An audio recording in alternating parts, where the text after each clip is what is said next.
Okay, I have another observation to pass along here. I took the time to wrap another coil capacitor configuration here, and I also sort of crudely added more wires to this one to tune it, and we're just talking about the capacitor and L1, which is the outer coil, to tune it to a specific frequency, and the frequency I was shooting for was 1520 kilohertz.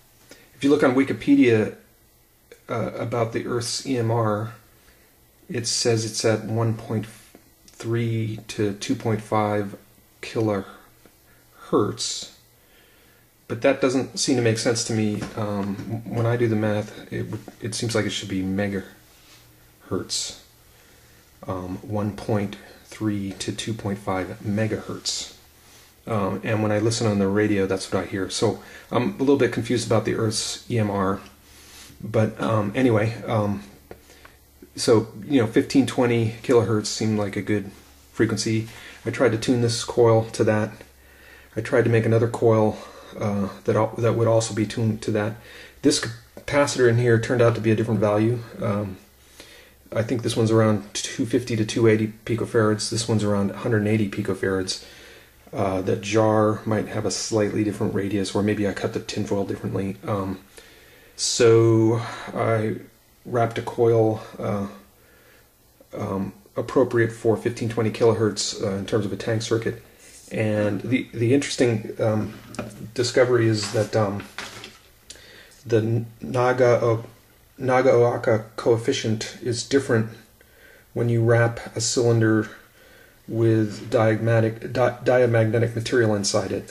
So I'm seeing that I have to adjust the calculation coefficient of about 0.2, which means I have to do more turns.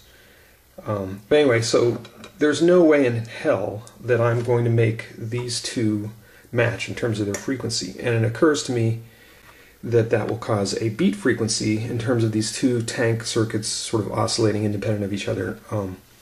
And then it occurs to me that if you have a beat frequency, if that beat frequency happened to be 60 cycles, 60 hertz, that would be a useful beat frequency because it would sort of match the house currents in the US. It's also, there's no way for me to be precise enough to create that beat frequency with this crude equipment. So what I've done though is hook this coil up to the antenna. The other side is just hooked up to my meter for measuring frequency, and this coil is hooked up to the ground. And they both have implicit antennas in the foil. And what I see is that the beat frequency between them works out to be 60 hertz, and that's interesting because the largest sort of antenna that I got going in my house here would be a 60 hertz current flowing all around and all the wires all throughout the house. So if this is a sensitive radio device, it might dominantly pick up that frequency and sort of snap to it as a beat frequency. Now, if I took this out far away from power lines, it would probably snap to some other beat frequency, but this is the one it snaps to. So that's cool. Okay, I've waited till it's evening, and with everything off in the room, I'm picking up a beat frequency of 60 hertz as before. If I turn on the lights in the room, the fluorescent lights have different frequencies that they run at.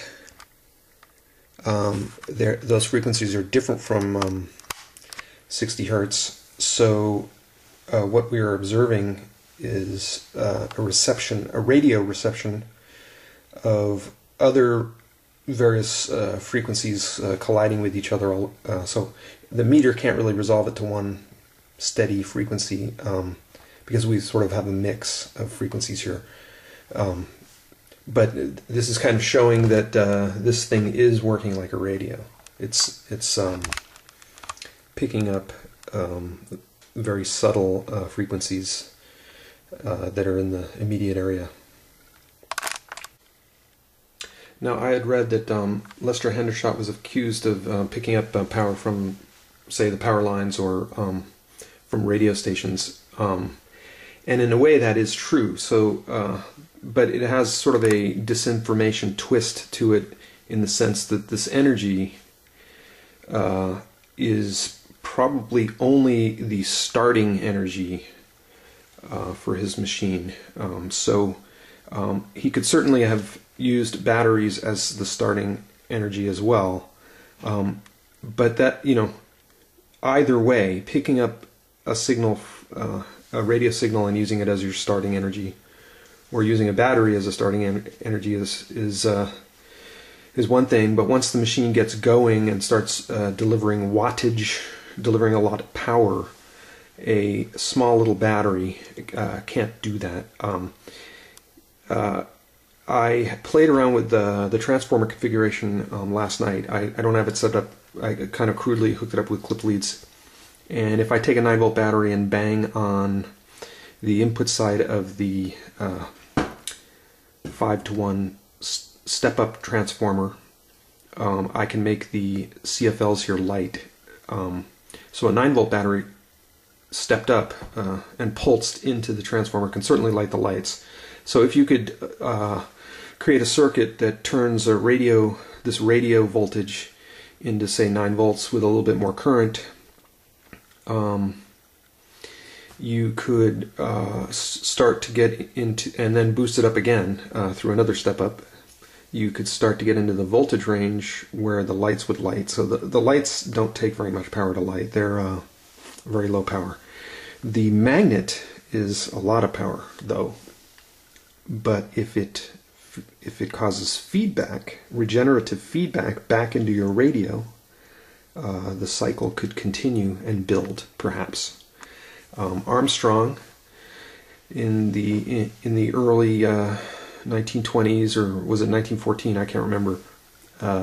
Before he invented the heterodyne circuit, had a regenerative radio circuit, and so Lester Hendershot would have, if he was into radio, would have definitely known about that circuit and would have been interested in the regenerative feedback mechanism.